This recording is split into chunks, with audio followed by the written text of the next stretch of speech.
Lions Club Pavaratty റോയലിന്റെ regional chairperson വിസിറ്റും നേത്രദാന ബോധവൽക്കരണ ക്യാമ്പയിനും നടന്നു. പാലുവായ് നിയോ വിസ്ഡം കോളേജിൽ നടന്ന പരിപാടിയിൽ റീജിയണൽ ചെയർപേഴ്സൺ ജ്യോതി സുരേന്ദ്രൻ മുഖ്യാതിഥിയായി. Club president VC. ജെയിംസ് അധ്യക്ഷനായി. ഗുരുവായൂർ നഗരസഭാ കൗൺസിലർ മെഹറൂഫ് നേത്രദാന പദ്ധതിയായ കാഴ്ചയുടെ സമ്മതപത്രം റീജിയണൽ ചെയർപേഴ്സണ് കൈമാറി ഉദ്ഘാടനം നിർവഹിച്ചു. നേത്രദാനം മഹാദാനം എന്ന വിഷയത്തെക്കുറിച്ചുള്ള ബോധവൽക്കരണ ക്ലാസ്സിനെ ഡോക്ടർ റോമിയോ ജെയിംസ് നേതൃത്വം നൽകി. കേരളത്തിൽ നിന്ന് നേത്രപടലാന്ധത തുടച്ചു നീക്കാൻ എല്ലാ മെമ്പർമാരും ഒറ്റക്കെട്ടായി അണിനിരക്കുമെന്ന് മെമ്പർമാർ പ്രതിജ്ഞയെടുത്തു.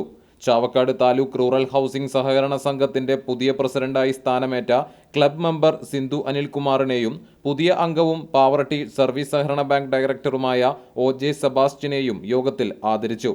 Silvy Thomas, secretary Tony Francis, treasurer Sibi Santhosh, Benny Chittilappilly, Joy Francis, Babu Kollannur, Babu തുടങ്ങിയവർ പരിപാടികൾക്ക് നേതൃത്വം നൽകി.